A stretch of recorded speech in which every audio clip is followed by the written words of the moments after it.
So Chock-Now-it and the second brother held on as tight as they could, and it took them all the way up to Squamish, up to the Squamish area, up the top of Howe Sound, and then they swam around that one in the area, Quam Defense Island.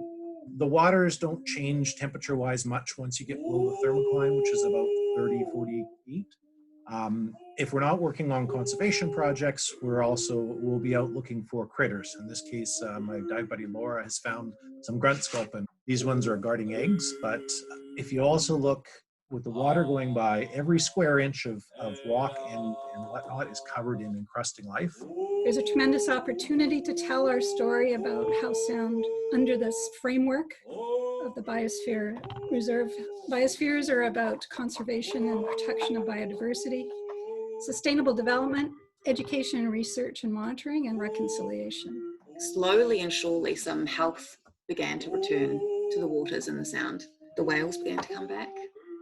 Some recreational harvesting of crabs is now allowed. Herring are beginning to spawn again in larger numbers.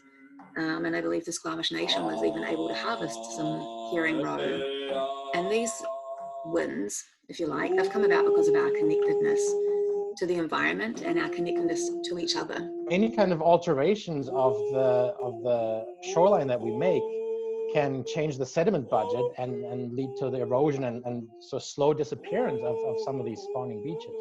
And so I think it's a really great example of this animal that is just so critical in the ecosystem here, and so many activities that we as humans do can have an impact on them, and yet a lot of us don't even know it exists. How might we foster relationships and actions between artists, activists, and scientists? Isn't this the way through with our stories, building new stories?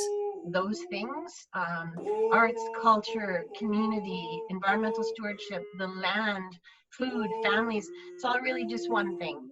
We're thanking each and every one of you for your feelings towards Atl'ka7tsem, Howe Sound. Everything that lives within the territory here is very precious. Really, this is what it's about.